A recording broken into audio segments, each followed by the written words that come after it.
నమస్కారం అండి. అంతర్యామిలో ఈరోజు అంశం ప్రశాంతత కోసం మనకు అందించిన వారు డాక్టర్ కొప్పరపు నారాయణమూర్తి గారు. వినిపిస్తున్నది మీ విజయభాస్కర్. మేధస్సుకు మనస్సుకు మధ్య ఉన్న లంకెలోనే తన ఆనందానికి మనశ్శాంతికి అర్థం వెతుక్కుంటాడు మనిషి. ఏ కొద్దిమందో ఆధ్యాత్మికత ద్వారా పరిష్కారం ఏమైనా లభిస్తుందేమో చూద్దామని ప్రయత్నిస్తారు. మిగిలిన వారంతా ఈ లంకెలోనే కాలం గడిపి వెళ్ళిపోతారు. శాస్త్ర విజ్ఞానం ఎన్ని కొత్త పుంతలు తొక్కినా మానవ మస్తిష్కం పైన, ముఖ్యంగా మేధస్సుకు మనస్సుకు మధ్యనున్న బంధంపై శాస్త్రవేత్తలకు నేటికి పూర్తి పట్టు లభించలేదు.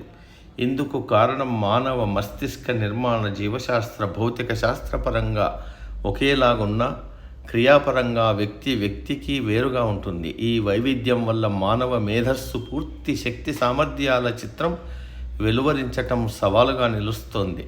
అయితే భారతీయ ఆధ్యాత్మికత, ముఖ్యంగా యోగా ఈ సమస్యకు వ్యక్తి స్థాయిలో పరిష్కారం చూపగలదు.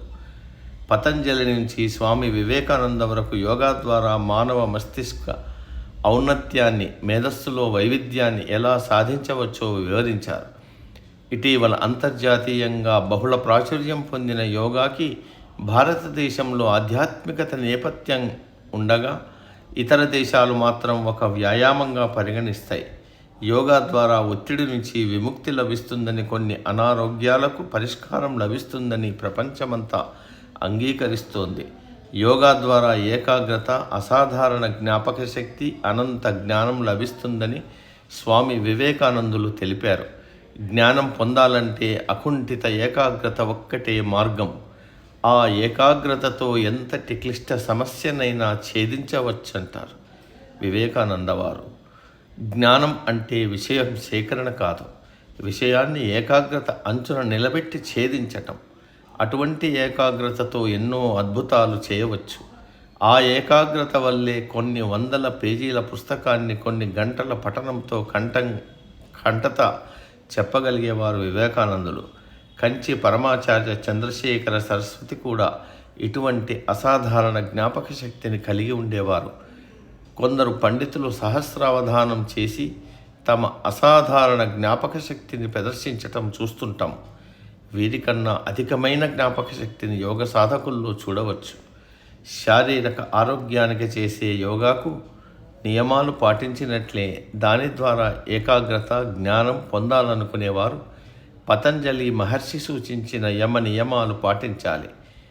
ఇందుకు కొంత ఆధ్యాత్మిక పరిచయం ఉండాలి. ఆధ్యాత్మికత అంటే తనను తాను తెలుసుకునే ప్రయత్నం. తానెవరో, ఎందుకు పుట్టినట్లు, ఎందుకు మరణిస్తున్నట్టు, ఈ జనన మరణాలకు ఏదైనా తర్కం ఉందా? అది తర్కరహితమా? అసలు ప్రశాంతత, ఆనందం నిజంగా ఉన్నాయా? ఉంటే ఎందులో ఉన్నాయి అన్న ప్రశ్నలకు సమాధానాలు వెతుక్కునేదే ఆధ్యాత్మిక మార్గం. ఏది ఏమైనా ప్రశాంతతకు, మేధా వికాసానికి, జ్ఞాన సముపార్జనకు, వ్యక్తిత్వ నిర్మాణానికి భారతీయ ఆధ్యాత్మికత, యోగా చక్కటి మార్గాలన్నది విస్పష్టం. ఇతర భౌతిక మార్గాలు, ఒత్తిడి, శ్రమ కన్నా ఈ మార్గం సులభమైనది, ఆచరణీయమైనది. సమాప్తం. సర్వే జన సుఖినో భవంతు. అందరూ బాగుండాలి, అందులో మనం ఉండాలి.